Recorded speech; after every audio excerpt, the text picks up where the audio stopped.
If there was a title for the scariest man in the UFC, Francis Ngannou would be the pound-for-pound #1. He doesn't just win. Ngannou often leaves his opponents unconscious. In his last 4 fights, none have gone past 1 minute and 11 seconds into the first round. But in January 2018, with the hype train at full steam, Ngannou met his kryptonite in the form of current heavyweight king Stipe Miocic, as the champ took Ngannou down repeatedly and exposed his lack of a ground game. Miocic has the rightful claim as the most accomplished heavyweight to ever step foot in the octagon. He's the only heavyweight in UFC history to successfully defend the title 3 times in a row, and he's beaten some of the all-time greats in the process. The real question going into this rematch, how much has Ngannou improved since 2018? Yes, the wins and quick finishes have been there, but will that best prepare him for an experienced champion that has no interest in catering to Ngannou's strengths? There's also the psychological impact of how that fight played out. Will Ngannou fight more cautiously and pace himself this time? Ngannou is at a career crossroads. Getting a 3rd crack at a reigning champion has historically been something the UFC frowns upon. Will Ngannou seize the moment and perhaps become the next dominant heavyweight champion? We're going to find out Saturday night at UFC 260. And we are getting ready for UFC 260. Let's welcome in the duo behind the Morning Combat podcast, Brian Campbell and Luke Thomas. All right, guys, we're going to go through the top 3 fights, and each of you are going to break down a fighter. Then we will get BC's pick. So let's start with the rematch. One of the best heavyweight fights we have seen in a long time. Miocic and Ngannou 2. Miocic, of course, won in 2018. And Ngannou says, look, I am a different fighter now. My skill set is better. Luke, we'll start with you with Ngannou. He is something of a mystery. He is very much a mystery because while he does have 25 minutes with Stipe Miocic, as you indicated from 2018, a badly losing effort, he went on a rebound. And it took him a little while to get right. He had the subsequent Derek Lewis fight, did not go well.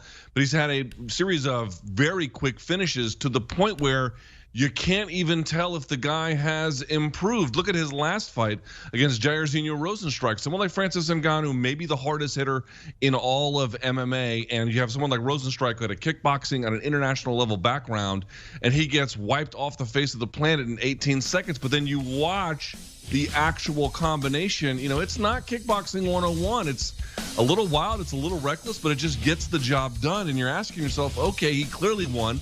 He clearly won pretty easily. We know he can hit hard. That is the most obvious thing. Is his cardio better? Is his round management better? Is his grappling better? Can he settle into this groove of being a more, less angry and sort of a blitzing striker? We really don't know. So does he have the capability, if he touches any fighter in that division, to knock them out? Yes, of course. Did he really make meaningful adjustments from the first fight now 3 years later? There's simply no way to know.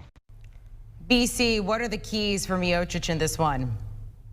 Well, look, the only one who is seemingly ultra confident about his chances in doing this a second time is Stipe Miocic, and it's not just because he was so dominant for the final 4 rounds of that first meeting. I think from having talking to Miocic this week on Morning Combat, he realizes he's better than Francis Ngannou in basically every single category short of punching power. And oh, by the way, Stipe hits pretty hard himself. Even if Miocic has made some of those improvements, have they been enough to best what Stipe does best? It's a tough question to answer, but the thing about Stipe is he's not only the most well-rounded heavyweight champion we've seen in modern memory and able to sustain consistency across the board, he has those intangibles covered: chin, toughness, ability to adapt and adjust. For Stipe, he told me himself, it comes down to speed. If you watch that first fight, anytime Miocic set up a punch, Stipe was able to get out of the way of it and counter clean. Really, Stipe only hit some issues in the opening round when the action got a little sloppy and crazy and he got caught with something wild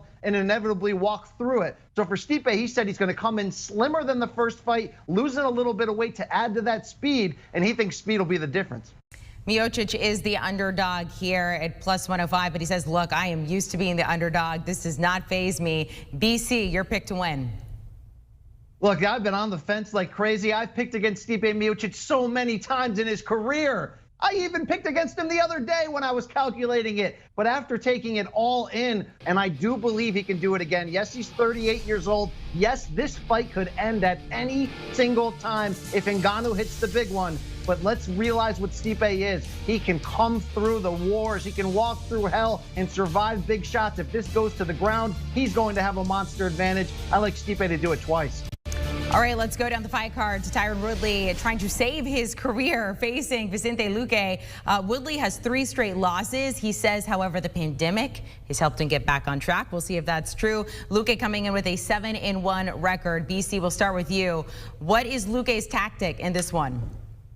Luque's tactic is always easy, right? High pace, chase you down, come after you. And I think this time around, that's going to be really key for him. He is red hot right now, one of the streaking fighters in this division, having won 8 of 9 over the past 4 years. He's got plenty of stoppage wins, but he knows as well as we do that Tyron Woodley's got a lot of questions to answer. Does he want to be a professional fighter anymore? Luque is the wrong opponent if Woodley is not back to his old championship mindset. Look for Luque, to put that pressure on early and often. Try to test Woodley's backbone and try to overwhelm him to see if he can get him out of there.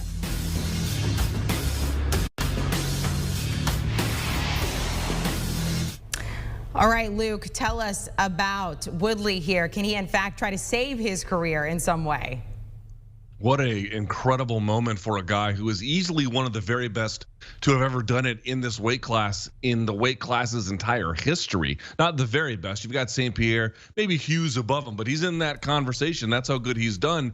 Except of late, 3-fight losing streak. This is what makes this fight so intriguing. The first 3 fights he's lost since being champion, Kamaru, Gilbert, and Colby, these were all guys who either held the title or fought for the title. Now, Luque, to be clear, as Brian indicated, is very, very formidable as a challenge. High pace, loves to strike, absolute. You could not body this guy in the pocket if you tried. He lives and breathes in there. But Luque has never been a title contender at that kind of a level. In fact, a guy like Luque is someone who Tyron Woodley would never be fighting if we were talking about the Tyron Woodley of 2017 or 16 or so. They were in just completely different spaces in their career. So what he's going to have to do is, I think, really get back to his wrestling. It's only a 3-round fight. It's not 5. We know he's still explosive, even at 38, soon to be 39 years of age. He does have good top control when he wants it. He has good ground and pound. I think if he tries to play the game with Vicente Luque on the feet, I think eventually he's going to get overwhelmed. It's just not a very clear way to win 2 rounds. But wrestling, which we know he can do from all the way back in college, is something that's always been in his back pocket. Still pretty strong. Strength is the last thing to go. I think that is a manageable way to victory. He's plus 200 this one. We'll see if he can get back to that wrestling. But BC, what is your pick in this one? Look, if you're telling me it's prime Woodley, I'm going to pick him. He's just not prime anymore. Mentally, he's not the same fighter. Physically, he's now 38 years old. If Woodley's able to control the terms, he's too good. Technically, he's explosive. He can do a lot of things. Luque, again, the wrong style. It's never going to be the right term for Woodley. If Luque can stick at that gas pedal, I think this goes to 3 rounds. Yes, we'll see a more active Woodley than the lifeless 3-fight losing skid he's on, but this is Luque's time. He's too young. He's too hungry. Look for him to have that breakthrough moment. All right, guys, finally, let's look at Sean O'Malley going up against Thomas Almeida. Just about 9 months ago, O'Malley was the next big thing in UFC. Then he lost, still sort of disputes that fight. Then you've got Almeida, who has lost 4 of his past 5. Luke, we'll start with you and O'Malley here.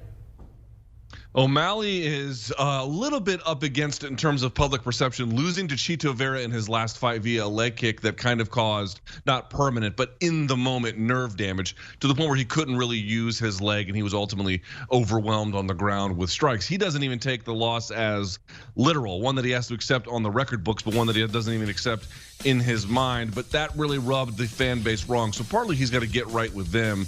But in terms of Thomas Almeida, listen, the guy is actually pretty good as a striker, quick, has active combinations, a willingness to exchange in the pocket. However, just doesn't have the chin that he once did and is still, even before, pretty hittable. A guy like O'Malley, I think, is going to want to play from the outside, a little bit more of his boxing range than kickboxing range, because I imagine Thomas Almeida is going to want to go back to the same leg with those low calf kicks that can cause complications.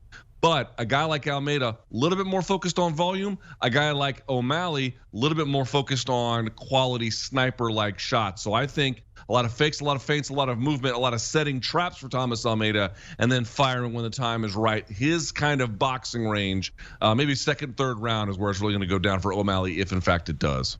All right, let's talk about Almeida here, BC. I mentioned he lost 4 of his past 5. What can he do to try to win this? Well, the good news for Almeida is he's still on the right side of 30, 29 years old, and he seems to be better than his recent record indicates. But the bad news, as Luke mentioned, is he's hittable, and he's proven when he looks to step up in competition, they get him out of there. This is going to be a long hill to climb for Thomas Almeida. This is the reason why he's maybe matched up against OMalley. If there's a get-well fight, this could be it. But if you're Almeida, you are dangerous. So maybe go out there and make it a fight. Try to land something big on OMalley early. Try to offset the pace and the rhythm Sean is looking to put out there. It's like I said, uphill battle, but Almeida is always going to give you that puncher's chance. All right, BC. OMalley is the heavy favorite here, but I love that he's telling people, look, don't bet for me. I told you last time to bet for me, I lost. He's literally telling people, do not put money on me, but where are you placing your money? You got to put your money here on Sean. Should he lose this one, we would be talking about taking a major step in the wrong direction. A year ago, we were talking about how soon can they get this guy in a title fight. He's got a major fan base that he's built himself. He's very eccentric, as you can see from the tail of the tape photo right there. He's also very, very good. Accurate, quick, strong, creative. Too much OMalley in this one. Look for him to remind you of what he is and what he still could be with a resounding KO.